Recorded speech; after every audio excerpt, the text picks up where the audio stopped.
विधायक यदि लड़े तो वह कम से कम ग्रेजुएट होना जरूरी है।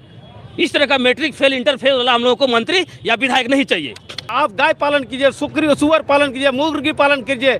मैं पूछना चाहता हूं हमारे प्रदेश के मुखिया से, और मैं आपको ना, ये किसी पार्टी का नहीं है, ये किसी जेएमएम का, भाजपा का, आरजेडी का, कांग्रेस का नहीं है। सारे छात्र बेरोजगार छात्र हैं जो अपना तैयारी कर रहे हैं, पढ़ाई के लिए तैयारी कर रहे थे, नौकरियों के लिए तैयारी कर रहे थे, और इन लोगों ने ऐसे खेल खेल रहा, पक्ष और विपक्ष दोनों ऐसा खेल खेल रहा है, सभी युवाओं को, बेरोजगार युवाओं को फुटबॉल की तरह इधर से उधर मार दे रहा है। ये हम लोग पता ही बर्दाश्त नहीं करेंगे, क्योंकि अभी काफ़ी लोगों का जो है उम्र निकलते जा रहा है, नौकरी नहीं ले पाएंगे। ऐसे सिचुएशन में इन लोगों ने ऐसा असंवैधानिक नीति बनाई है जिसको यथाशीघ्र जो न्यायालय जो है, माननीय न्यायालय उसको रद्द कर देती है। और ऐसे समय पे जो तिथियां निकल चुकी होती है, किसी का एग्जाम ले चुके होते हैं, उसके ऐसे दरमियान समय में इन लोगों ने इस नियम को चुनौती देकर के रद्द कर दिया, खारिज कर दिया, ताकि यहाँ के बेरोजगार नवयुवक लोग जो है आज रोड पर भटक रहे हैं और आज हम लोग सड़कों पर उतरने के लिए मजबूर हैं।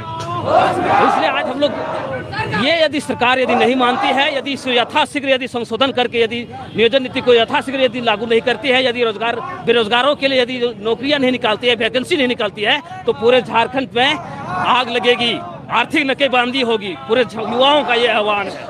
राजीव जी, आपका आरोप सत्ता पक्ष और विपक्ष दोनों पे है। फिर पुतला दहन सिर्फ सत्ता पक्ष का क्यों?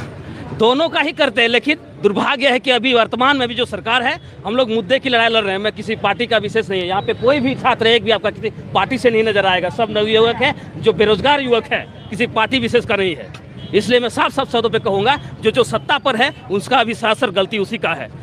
विपक्ष का तो है ही, उन लोगों ने भी इसी टाइप का किया था 11-13 और यहाँ पे 10-12 भैया दोनों का फेल है, दोनों सरकार फेल है। जो शोषण कर रहा है सिर्फ झारखंड के नवयुवकों को, ये लोग शोषण कर रहे हैं, पीड़ितों को शोषण कर रहे हैं ये लोग। क्या मांग है? देखिए, आज हम लोगों ने प्रदेश के हमारे मुखिया हेमंत सोरेन और हमारे प्रदेश के शिक्षा मंत्री जगन्नाथ महतो का हम लोगों ने पुतला दहन किया है। आप लोगों ने देखा होगा कि जिस तरह से हाईकोर्ट ने नियोजन नीति का, यहाँ का जो 10+2 का जो आधार पे यहाँ पे नियोजन नीति जिस तरह से सरकार ने बनाई थी और उस चीज़ को खारिज किया हाईकोर्ट ने, तो सरकार का जो मंतव्य आ रहा है कि मैं इस डबल बेंच पे जाऊंगा, मैं सुप्रीम कोर्ट जाऊंगा, मैं बता रहा हूँ कि सरकार का जो वक्तव्य आ रहा था, चाहे वो शिक्षा मंत्री का वक्तव्य हो या हमारे प्रदेश का मुखिया का, उन्होंने ना हमारे जैसे नौजवानों को MA BEd LLB करके बैठे हुए नौजवानों को हिदायत दे रहे हैं कि आप नौकरी के पीछे क्यों दौड़ रहे हैं। आप गाय पालन कीजिए, सुअर पालन कीजिए, मुर्गी पालन कीजिए।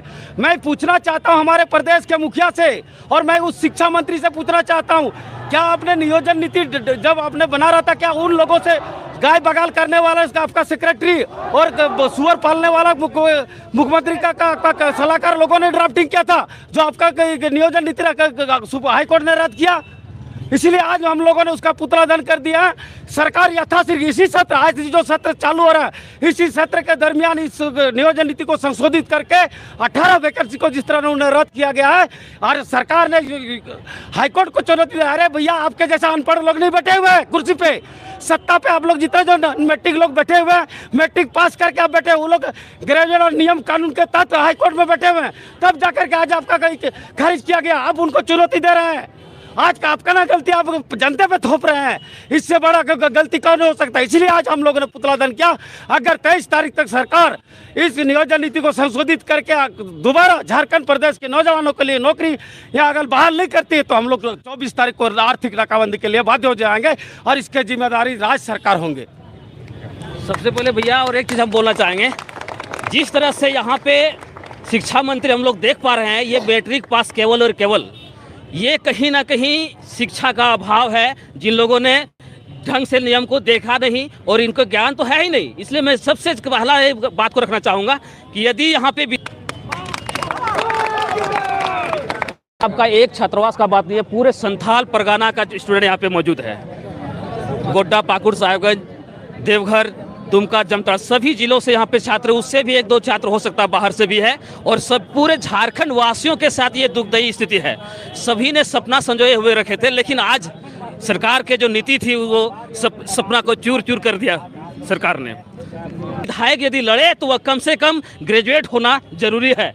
इस तरह का मैट्रिक फेल, इंटर फेल वाला हम लोगों को मंत्री या विधायक नहीं चाहिए। इसलिए तो मैं कह रहा हूँ, आज से 17 साल तक भाजपा ने राज किया यहाँ पे, झारखंड अलग होने के बाद आज 22 साल हो गया, आज जेएमएम ने राज कर रहा है। हम लोगों ने अपना सरकार चुना है, भाजपा को हटा करके जेएमएम को हम लोगों ने कुर्सी में बिठाया है। एक सपना संजोए हुए थे कि झारखंड राज्य बनेगा, अलग राज्य बनेगा, लेकिन 17 सालों तक भाजपा ने राज किया। उन्होंने ऐसा नीति बना के रखा जिसमें यहाँ के युवा पीड़ित थे, शोषित थे। और आज जो हमारी सरकार बनी, इन्होंने भी हम लोगों को जो है फुटबॉल के जैसा मारने का काम किया। एक तो पक्ष और एक तरफ विपक्ष, दोनों ने यहाँ के युवाओं को, यहाँ के बेरोजगार युवाओं को फुटबॉल की तरफ मारने का काम किया। और उन्होंने 11-13 और इन्होंने 10-12, अभी उन लोगों ने बोला कि वो नीति आपका फेल, मेरा भी ये नीति फेल।